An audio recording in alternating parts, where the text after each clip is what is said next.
আসসালামু আলাইকুম। শিউলি রান্নাঘরে সবাইকে স্বাগতম। আজকে আমি খুবই মজাদার একটি ভর্তা তৈরি করব খাকরোল শাক দিয়ে। এখানে আমি খাকরোল শাক নিয়েছি। দেখুন, আমরা অনেকে শুধু পাতাটা খাই, ডাঁটাটা খাই না। আজকে আমি শাক আর ডাঁটা দুটো দিয়ে ভর্তা করব খুবই সহজ করে। অল্প কিছু উপকরণ দিয়ে আজকের এই ভর্তাটা করব, তাই প্রথমে আমি খাকরোল শাক আর ডাঁটাটা কেটে নেব। এই যে দেখুন, ডাঁটাটার প্রথমে গোড়াটা আমি কেটে নিচ্ছি। এরপরে এর ডাঁটা থেকে শাকটা কেটে নিলাম। শাকটা এভাবে ছোট ছোট টুকরো দিয়ে করে কেটে নিতে হবে। আর ডাঁটাটার উপরে যে আঁশটা থাকে, আঁশটাকে ফেলেও এটাকে ছোট ছোট টুকরো করতে হবে। এই শাকটা আমাদের যে কত উপকারী একটি শাক, না খেলে বুঝবেন না। গ্রাম অঞ্চলে বনে জঙ্গলে এই শাকটা পাওয়া যায়, আর শহরে তো বাজারেই কিনতে পাওয়া যায়। এই শাকটা খেলে কিন্তু আমাদের শরীরের বিষ ব্যথা খুবই কমে যায়। যারা এটা খেয়েছে আর যারা এর গুণাগুণ জানে, তারা এগুলো সবসময় খেতে থাকে, যখনই পায় তখন। দেখুন, আমি কি সুন্দরভাবে কেটে নিলাম। আমি আরও দুটি শাক কেটে আপনাদের সাথে দেখাচ্ছি। এর ডাঁটাটা কিন্তু কখনো ফেলে দেবেন না।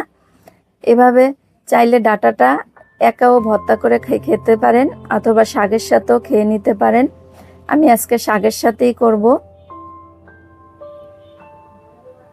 এভাবে সুন্দর করে এর আঁশগুলো ভালোভাবে ফেলে দিচ্ছি, আর নিচের অংশের পেটের দিকের এটা ফেলে দিতে হবে।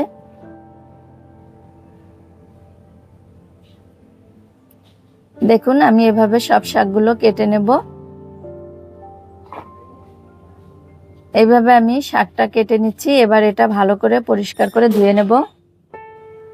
শাকটা ভালো করে ধুয়ে নেওয়ার পরে এবার রান্নার জন্য চলে আসলাম চুলার কাছে। প্রথমে দিয়ে দিচ্ছি দেশি রসুন, আর নিয়ে নিচ্ছি কাঁচামরিচ, আর নিয়ে নিচ্ছি কালো জিরা। এবার এগুলো কিছুক্ষণ আমি টেলে নেব। তবে প্রথমে কালো জিরাটাকে একদম মচমচে করে টেলে নিতে হবে। রসুনের সাথেই নিয়ে নিলাম। এগুলো ভাজা হয়ে গেলে কিছুক্ষণ এরপরে দিয়ে দেব যে শাক ডাঁটাগুলো নিয়েছি, এগুলো দিয়ে এরপরে এর ভিতরে পরিমাণ মতো লবণ দিয়ে দেব। লবণটা দিয়ে এটাকে ঢাকনা দিয়ে ঢেকে সেদ্ধ করব। এটাতে কিন্তু এক্সট্রা পানি ব্যবহার করব না। আর এটা সেদ্ধ করার সময় চুলার আঁচটা মিডিয়াম রাখবেন।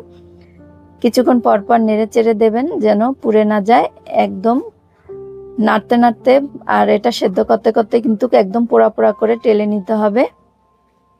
পানিটা একদম গাছ থেকে সুন্দরভাবে শুকিয়ে নিতে হবে।